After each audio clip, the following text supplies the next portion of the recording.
আসসালামু আলাইকুম প্রিয় দর্শক, কেমন আছেন সবাই? আশা করি ভালো আছেন। আজকে তৈরি করব রেস্টুরেন্ট স্টাইলে perfect Chinese vegetable fried rice.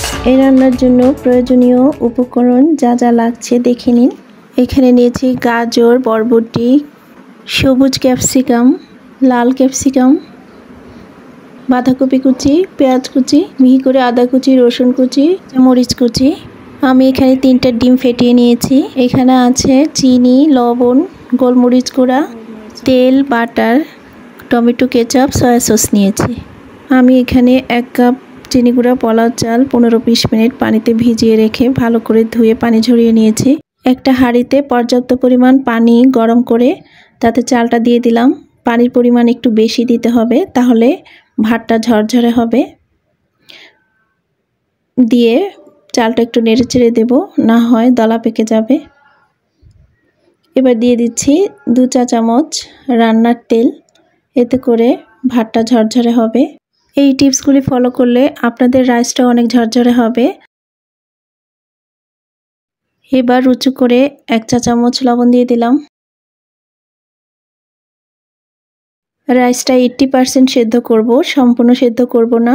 ভাতটা যখন চাপ দিলে একটু সামান্য শক্ত মনে হবে তখন নামিয়ে নেব, বাকিটা ভাপে সেদ্ধ হয়ে যাবে।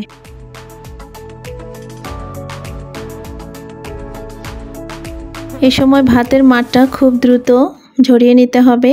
আমি একটা স্ট্রেনারে ঢেলে তারপর বড় একটা প্লেটে ছড়িয়ে রেখেছি। ঠান্ডা করে 2 ঘন্টা ফ্রিজে রেখেছিলাম। এভাবে তৈরি করলে আপনারা একটা পারফেক্ট ঝরঝরে রাইস তৈরি করতে পারবেন। এছাড়া আগের রাত রান্না করেও ফ্রিজে রেখে দিতে পারেন, পরের দিন রান্না করতে পারেন। এবারে আমি একটা ডিমের স্ক্রাম্বল তৈরি করে নিব। প্যানে সামান্য তেল দিয়ে নিচ্ছি।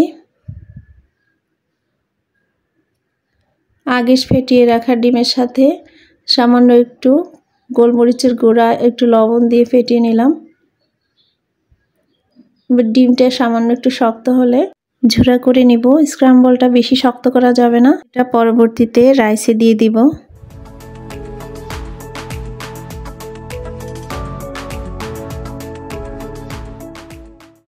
এবারে আরেকটি প্যানে আমি 4 টেবিল চামচ পরিমাণ বাটার নিয়ে নিয়েছি।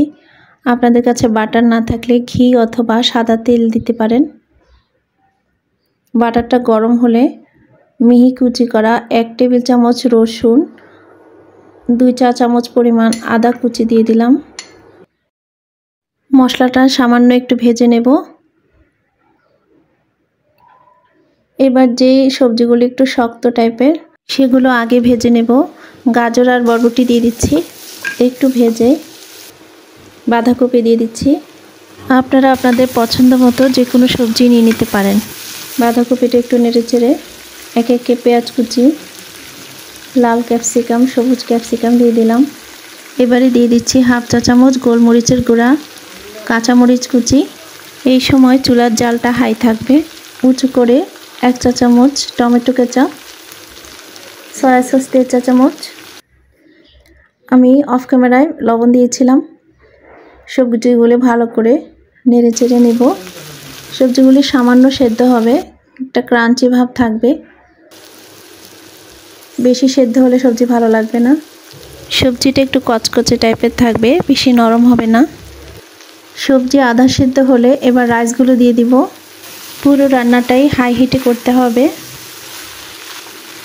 রাইসগুলি দিয়ে ভালোভাবে মিশিয়ে নিচ্ছি।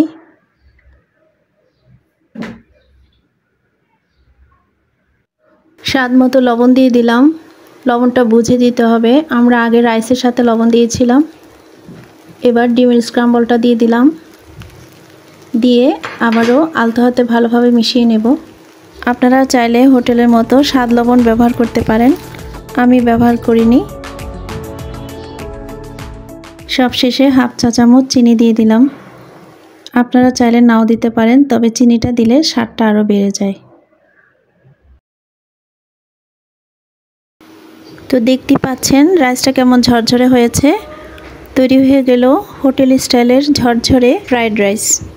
আপনারাও বাসায় এভাবে ট্রাই করে দেখুন, আশা করি আপনাদেরও ভালো লাগবে। ভালো লাগলে আমার চ্যানেলটি প্লিজ লাইক, সাবস্ক্রাইব, শেয়ার করুন। সবাই ভালো থাকবেন। আল্লাহ হাফেজ।